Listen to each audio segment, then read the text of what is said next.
News 18 का digital platform और मैं हूं आपके साथ आंचल भट्ट और मैं हूं कविता और स्वागत है आपका नॉर्थ एक्सप्रेस में।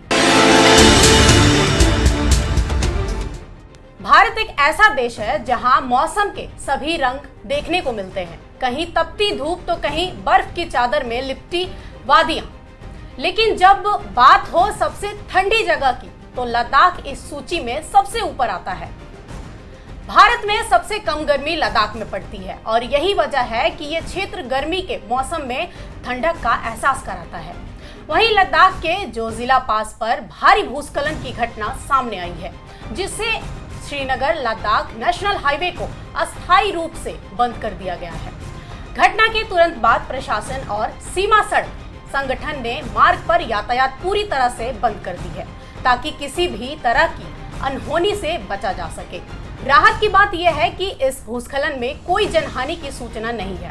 फिलहाल सड़क की सफाई और बहाली का काम युद्ध स्तर पर जारी है, लेकिन मौसम की स्थिति को देखते हुए फिलहाल मार्ग को बंद कर दिया गया है। प्रशासन ने लोगों से अपील की है कि जितने भी लोग हैं इस मार्ग पर यात्रा करने से फिलहाल बचें।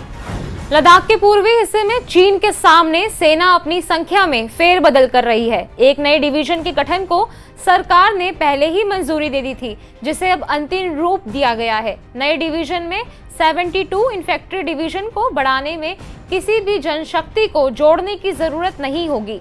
सूत्रों के मुताबिक केवल पूर्वी लद्दाख में मौजूदा ब्रिगेड को फिर से काम सौंपने के बारे में होगा।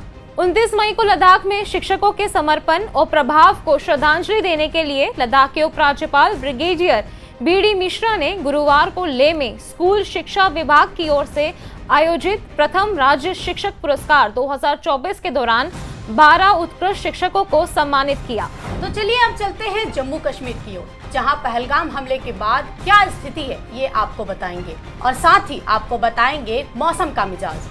आज जम्मू कश्मीर के किश्तवाड़ जिले के डच्चन क्षेत्र में आज बादल फटने की बड़ी घटना सामने आई है। ये हादसा मारवा सब डिवीजन के डच्चन इलाके में हुआ, जहां अचानक आई तेज बाढ़ की चपेट में आकर 150 से ज्यादा भेड़ बकरियां बह गई। हालांकि राहत की बात यह है कि किसी तरह की मानव हानि नहीं हुई है। हादसे के बाद इलाके में अफरा तफरी मच गई। प्रशासन की कार्रवाई के तहत 6 परिवारों को सुरक्षित स्थानों पर पहुंचा दिया गया है, मगर कुछ लोग अभी भी एक नाले के आसपास फंसे हुए हैं, जिन्हें निकालने के लिए रेस्क्यू ऑपरेशन लगातार जारी है। एनडीआरएफ और स्थानीय प्रशासन मौके पर मौजूद है और बचाव कार्यों में जुटे हुए हैं। अधिकारियों के मुताबिक हालात पर नजर रखी जा रही है और अतिरिक्त राहत टीमें भी तैयार रखी गई है। इलाके में मौसम के मिजाज को देखते हुए लोगों को सतर्क रहने की अपील की गई है। जम्मू के नगरोटा से आज वार्षिक खीर भवानी यात्रा की शुरुआत हुई, जिसमें भारी संख्या में कश्मीरी पंडित श्रद्धालु शामिल हुए। 4 दिवसीय इस तीर्थ यात्रा का शुभारंभ जम्मू के उपायुक्त Sachin Kumar, relief commissioner doctor Arvind Karwani और कई प्रमुख कश्मीरी पंडित नेताओं ने हरी झंडी दिखाकर किया। श्रद्धालु भजन कीर्तन और मंत्रोच्चार करते हुए 60 बसों के काफिले में कश्मीर घाटी के लिए रवाना हुए। इस यात्रा के दौरान श्रद्धालु कश्मीर के 5 प्रमुख तीर्थ स्थलों में तुलमुल, मंजगाम, द्यूसर और टिक्कर पहुंचेंगे। माता खीर भवानी मेले में हिस्सा लेने के लिए कश्मीरी पंडितों की एक अच्छी खासी संख्या जम्मू से आज रवाना हो गई है। कश्मीर के लिए तुलमुला हो, मंजगाम कुलगाम हो, दिवसर हो, इसी तरह से टिक्कर कुपवारा हो, वहाँ पे जाने के लिए 3 जून को वहाँ पे यात्रा है, ये खीर भवानी का मेला। और देख सकते हैं ये जो कश्मीरी पंडित हैं, ये मुख्तलिफ बसों में जो कश्मीरी पंडितों के लिए बसें यहाँ पे रखी गई हैं उसमें सवार हो गए हैं और कश्मीर के लिए रवाना हो रहे हैं। और देखिए एक्साइटमेंट कितनी है। पहलगाम अटैक के बाद कश्मीर में हालात जैसे भी हों, लेकिन इन लोगों की आस्था में कोई भी फर्क नहीं पड़ा। और देखिए बच्चे हों, बूढ़े हों, जवान हों, हर कोई उत्साहित है कश्मीर जाने के लिए। और आप इनके चेहरे पर भी देख सकते हैं। सर आपका नाम क्या है? कुलदीप रायना सर। कुलदीप जी आप जा रहे हैं, क्या कहें? बिल्कुल माता के दरबार जा रहे हैं। माता रानी सबकी मनोकामना पूरी करे, जम्मू कश्मीर की मनोकामना पूरी करे। हमें बहुत खुशी हो रही है कि माता के दरबार जा रहे हैं। बहुत ही खुशी हो रही है, बहुत ही खुशी हो रही है। माता के दरबार जा रहे हैं। आप देख सकते हैं कितना रश है गाड़ी में। पूरे मतलब जितनी भी कश्मीरी बरादरी है सारी जा रही है। जी इस बार बहुत, जैसे पहले भी हर साल सरकार की तरफ से होता ही होता है, लेकिन आज कुछ ज़्यादा ही तवज्जो है। तो ये आस्था जुड़ी हो हमारी इसके साथ, तो बहुत अच्छा लगा। कोई खौफ, कोई डर? कोई खौफ, कोई डर नहीं है सर। आप पहली बार जा रहे हैं? नहीं मैं कहीं जाते रहते। कैसा लग रहा है? बहुत अच्छा लगा। मन में क्या चल रहा है? बहुत अच्छा, बढ़िया चल रहा है। बहुत खुशी हो रही है, बहुत खुशी है। ऐसे लग रहा है माता के पास जा रहे हैं, बुला रहे हैं माता। कोई डर नहीं, कोई खौफ नहीं, कोई कुछ नहीं। हाँ जी। आप पहले भी गई होंगी? जी मैं बहुत बार गई हूँ, बहुत बार गई हूँ मैं। आज ये हमारी कश्मीरी पंडितों का इष्ट देवी का सवाल है, हमारा आस्था का सवाल है। इसमें वो चीज़ नहीं है कि हम डर रहे या कुछ है, हमें जाना ही जाना है। हम हर साल जाते हैं, यही नहीं इसके बाद हमें अमरनाथ यात्रा, अभी तक मैंने 25 बार अमरनाथ यात्रा की है, अभी इस बार मैं 26 बार जा रहा हूँ। क्या चाहते हैं, मन में क्या है कि कश्मीर वापस जाने के लिए उत्साहित है आप? क्या जाना है? हम तो हर साल जाते हैं, अच्छा इंतज़ाम होता है, हर वक्त जाते रहते हैं। हर अमरनाथ भी जाते हैं हम फिर।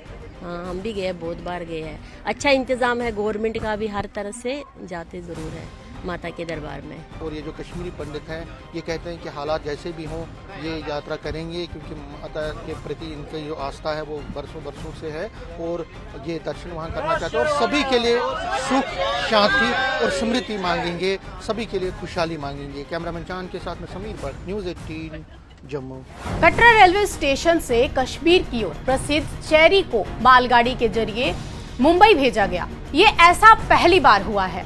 शनिवार सुबह लगभग 6:30 बजे कश्मीर से कटरा पहुंचे ट्रकों से चेरी के कार्टन्स को मालगाड़ी में लोड किया गया, जिसके बाद मालगाड़ी मुंबई के लिए रवाना हो गई। इस पहल से व्यापारियों को बड़ी राहत मिली। व्यापारियों ने कहा कि अगर मालगाड़ियों की सीधी सेवा कश्मीर से शुरू हो जाए तो फलों और ड्राई फ्रूट्स को देश के अलग अलग हिस्सों में भेजा जाएगा। साथ ही कहा कि वो भारतीय रेलवे के शुक्रगुजार हैं। और भारत पाकिस्तान तनाव के बीच ऑपरेशन शील्ड के तहत एक बड़े मॉक ड्रिल ऑपरेशन का आयोजन किया गया, जिसमें छात्र, शिक्षक, फोर्सेस और प्रशासन सभी ने मिलकर इस आपातकालीन अभ्यास को सफल बनाया। जम्मू कश्मीर के अलावा पंजाब, राजस्थान, गुजरात, हरियाणा और चंडीगढ़ में भी मॉक ड्रिल का आयोजन किया गया। चलिए अब आपको ले चलते हैं पहाड़ों की नगरी हिमाचल में, जहां हाल ही दिनों में ऐसी कई घटनाएं सामने आई जिसे जानने के बाद कुल्लू मनाली जाने वाले पर्यटकों पर असर पड़ेगा। बीते कुछ दिनों से हिमाचल प्रदेश में मौसम खराब चल रहा है और अगले 4 दिन तक मौसम खराब बना रहेगा। इस दौरान कुछ क्षेत्रों में तेज बारिश के साथ साथ तूफान भी हो सकता है। खासकर शिमला, सोलन और सिरमौर जिले में मौसम विभाग ने ऑरेंज अलर्ट की चेतावनी जारी की है। वहीं हिमाचल के कुल्लू जिले में मौसम बिगड़ा हुआ है और कई क्षेत्रों में रुक रुक कर बारिश हो रही है। इस बारिश से किसान, बागवान को बड़ी राहत मिली है, क्योंकि फसलों को संजीवनी जैसी मदद मिली है। वहीं तापमान में भी हल्की गिरावट जो है वो दर्ज की गई है। हालांकि मौसम विभाग ने 2 जून तक तेज आंधी, तूफान और ओलावृष्टि की चेतावनी जारी की है। प्रशासन ने लोगों से सतर्क रहने और आवश्यकता यात्रा से बचने की अपील की है। चलिए अब हम आपसे विदा लेते हैं और फिर मिलेंगे ऐसे कुछ ही बड़ी खबरों के साथ। तब तक देखते रहिए न्यूज़ 18 का डिजिटल प्लेटफॉर्म JKLH।